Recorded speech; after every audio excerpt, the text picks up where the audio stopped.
Speaking of mystic practitioners, I can't give a precise definition, but in my understanding, they are people who inherit neither from Taoism nor Buddhism, but rather possess peculiar methods passed down through generations in folk traditions.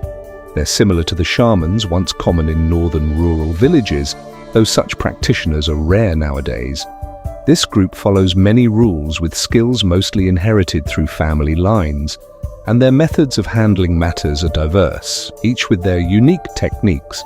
It's difficult to trace their exact origins to any specific school, as they're more like a melting pot, incorporating Buddhist exorcism rituals, Taoist talismans, and magic, the art of Shimendunjia, and more.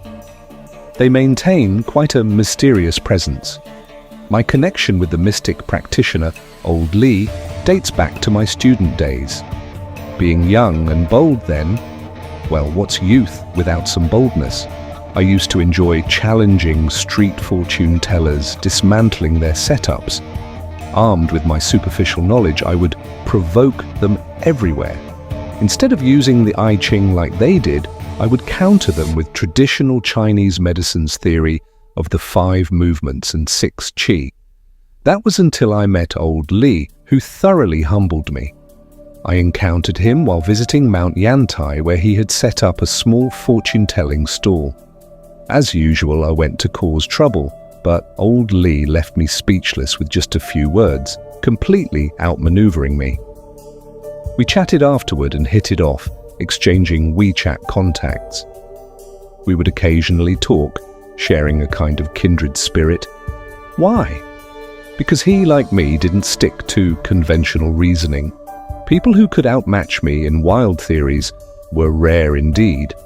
Around 2017, Old Li suddenly messaged me, asking if I was in Weifang, saying he needed my help with a job. I had just quit my job at the time and was quite free, and Old Li's offered payment was tempting, so without hesitation, I headed straight to Shuguang in Weifang. Initially, I thought it would be a simple feng shui consultation, just going through the motions, but unexpectedly this case involved forbidden arts. Speaking of home renovation, those in the know understand that you shouldn't casually offend carpenters. Why? You might not believe it, but they might be inheritors of Lu Ban's craftsmanship. I have some understanding of this Lu Ban art. My grandmother's generation included a famous local carpenter. It was a family trade, so I have inherent respect for craftsmen in this trade. This Lu Ban craftsmanship appears to be a skill independent of other mystical arts, but personally, I think it's more like the Taoist physiognomy system, a combination of various array formations. Simply put, it combines incantations, feng shui layouts, and array formations. Quite complex when you think about it. Although many people know this craft nowadays, those who truly master it are as rare as phoenix feathers and unicorn horns. Most only know the basics. Yet even these basics can be troublesome enough. Lu Ban craftsmanship includes many taboo techniques that carpenters generally won't use unless they have deep grudges against their clients, as using these things carries karmic consequences. Over the years, I've witnessed quite a few masterpieces of Lu Ban craftsmanship. Some can make rooms feel gloomy and filled with death energy. Some can cause families to argue endlessly and become discordant. Some target the owner's financial fortune, causing them to lose money. And some are even more vicious, directly causing people to contract strange illnesses that no doctor can cure. This time, Old Li called me to solve a particularly tricky situation. When he first contacted me, I didn't take it too seriously. Being short on money then, I often did feng shui consultations, so I thought this would be just another ordinary job and promptly headed to Shuguang in Weifang. At the appointed time, I arrived at the client's home, which was a fairly luxurious single-story house. However, the homeowner's attire puzzled me. Despite the scorching heat, he was wearing a buttoned-up shirt with every button fastened tight. When I first entered the courtyard, I didn't notice anything unusual, except that the house felt much colder than others. It was the height of summer, June, and Weifang summers are notoriously hot. The sun beats down mercilessly, and as any Weifang resident knows, it feels like being roasted on a stove, sticky all over and struggling to breathe. But this house was different.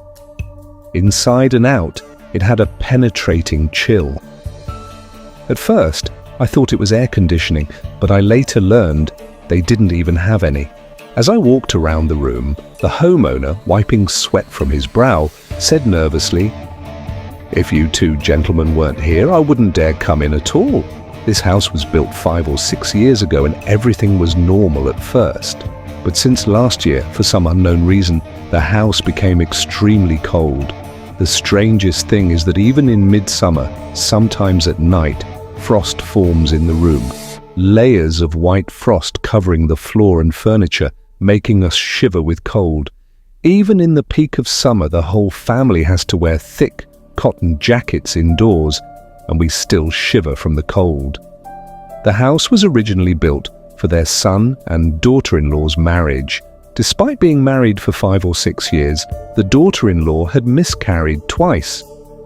At first, the family didn't think much of it, assuming it was just due to her weak constitution.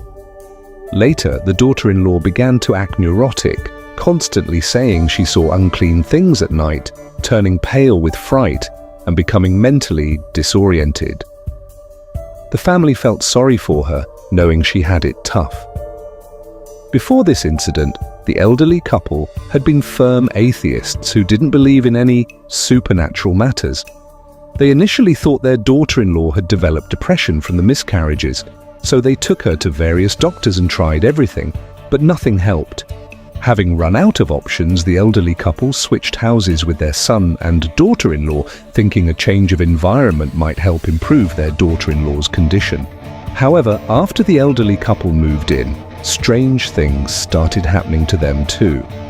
They often saw unclean things, sometimes in broad daylight. They would see a shadowy figure floating around the room, creating an eerie atmosphere that frightened them. Or they would experience sleep paralysis in broad daylight, unable to move. Initially, the elderly couple thought it was just age catching up with them, their eyes playing tricks, or their minds not being what they used to be. But after living there for a while, they also started developing physical problems, aching here, itching there. That's when they realized something wasn't right and began to grow suspicious. I listened calmly while sipping tea, glancing at old Lee. His slightly mocking expression seemed to say, "You called me a master for such a simple matter?" I was also quite bemused. The homeowner gathered himself and continued. "Later, when we couldn't take it anymore, we decided to seek help. We knew a spirit medium in Changle who was quite famous locally, so I went there. But before I could even enter, the medium chased me away, giving me quite a shock. Later, her daughter told me I had an unclean thing attached to me, and their elder couldn't handle it, suggesting I seek someone more capable. Over these 6 months, I've consulted many monks and Taoist priests, spent quite a lot of money, but saw no results. The only one who seemed reliable started the ritual but fled halfway through, immediately refunding my money and refusing to continue. Hearing this, I began to have doubts.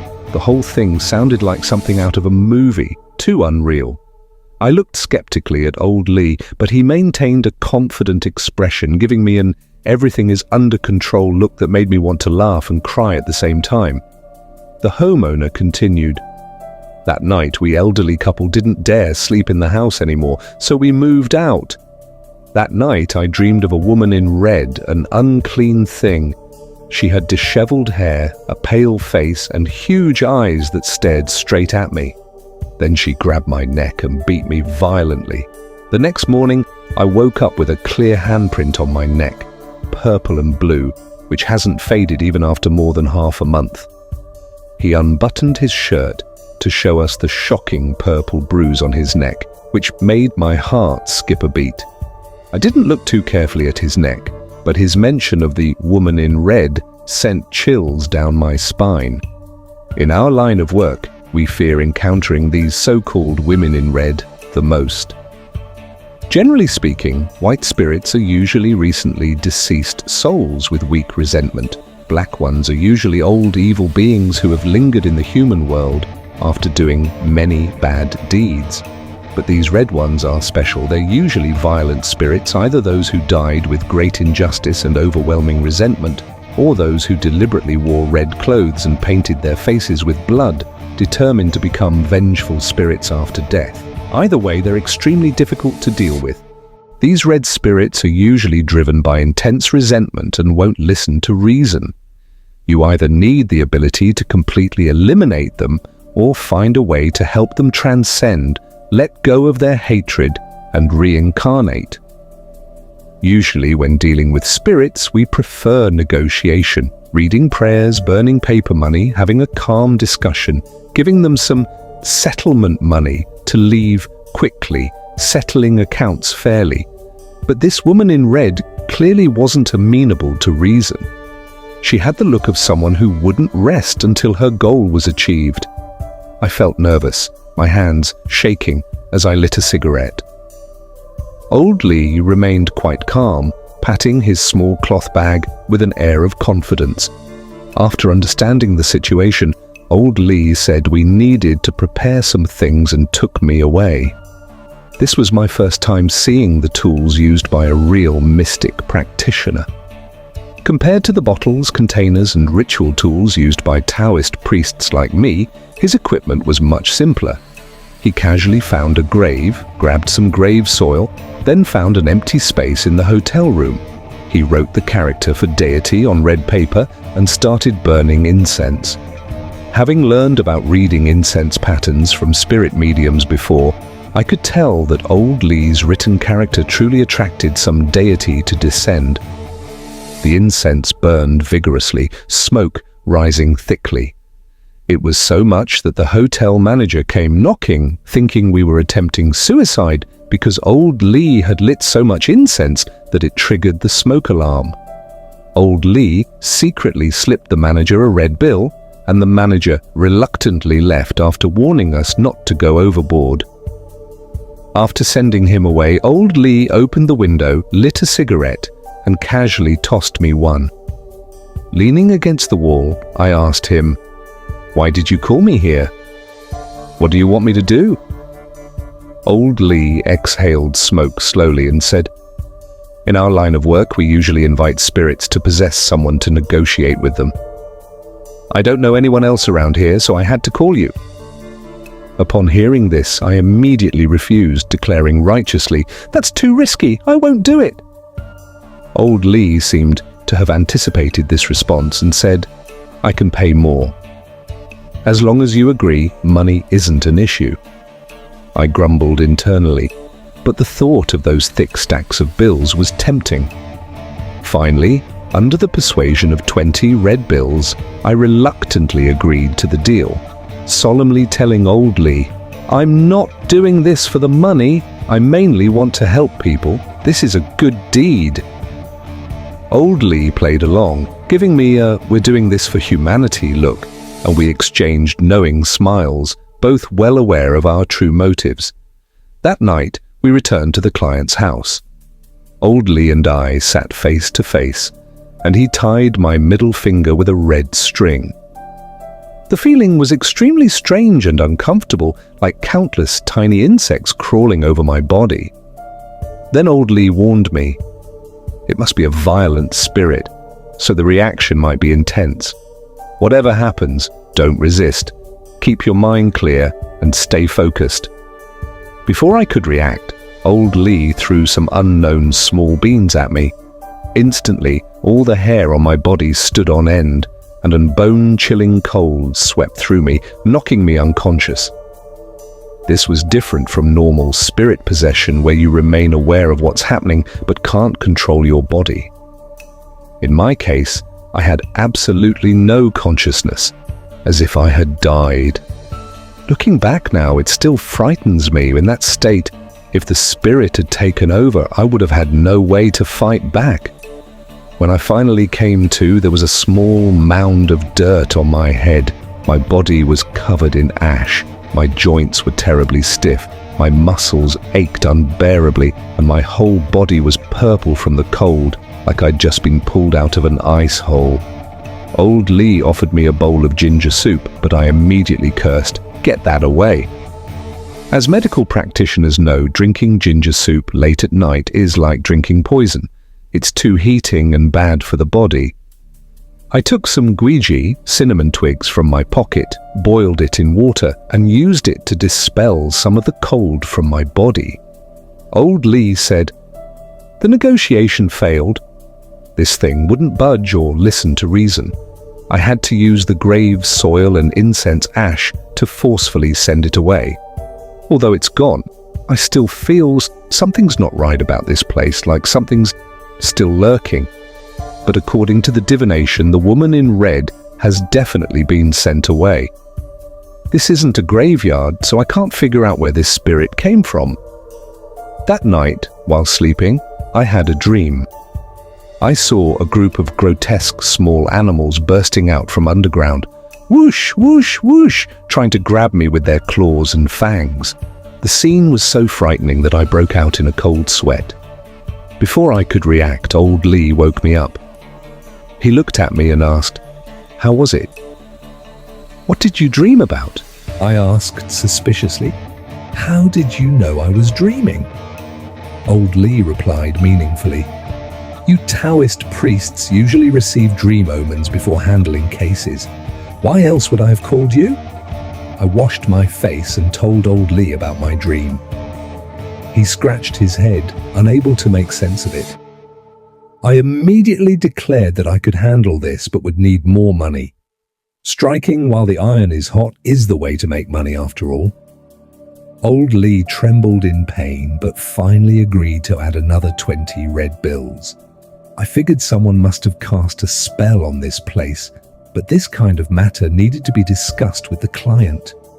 Breaking such a spell would cause karmic retribution to the spellcaster. Although I'd taken the money, I didn't want to shoulder this burden unnecessarily, so I needed to let the client make the decision. Around 8 o'clock, the client took me to breakfast. After I carefully explained everything, the client thought for a long time before slowly saying, "I'm not bragging, but I've lived a decent life, never quarreled with anyone. How did I end up in this situation?" I took a sip of soy milk and asked, "Did anything unpleasant happen during the house construction?" He scratched his bald head, seeming to recall something, and said, "When building the house, there was a carpenter who secretly replaced the good wood I ordered with cheaper material. I was a bit angry and had the foreman replace him, but I still paid him his full wages. He was probably just upset about missing out on the kickback from the wood supplier. Later, the foreman returned the cheaper materials and replaced them with the originally ordered wood. Knowing the cause and effect made things easier to handle. Personally, I don't like to interfere in disputes between spirits, deities, and people because it's often hard to determine who's right or wrong. Everyone has their own side of the story, and I prefer not to get too involved. After returning, I carefully measured the room's dimensions and had the client find some strong young men to dig up the floor according to my instructions. Sure enough, we found small jars at positions corresponding to the 5 elements: metal, wood, water, fire, and earth. The jars contained slightly yellowish liquid with some unidentifiable small animals floating inside. A chilling sight. I drew in a sharp breath. This was quite a vicious method, mainly used to gather yin energy and attract evil spirits. Probably due to certain taboos, the carpenter hadn't dared to use even more malicious methods. If he had buried more sinister things, this family would have faced complete ruin. I carefully sealed these jars with yellow paper and cinnabar, found a secluded place, and burned them completely. With these things disposed of, the rest was simple. Without these strange objects' influence, we just needed to increase the room's yang energy, and naturally all the evil things would leave.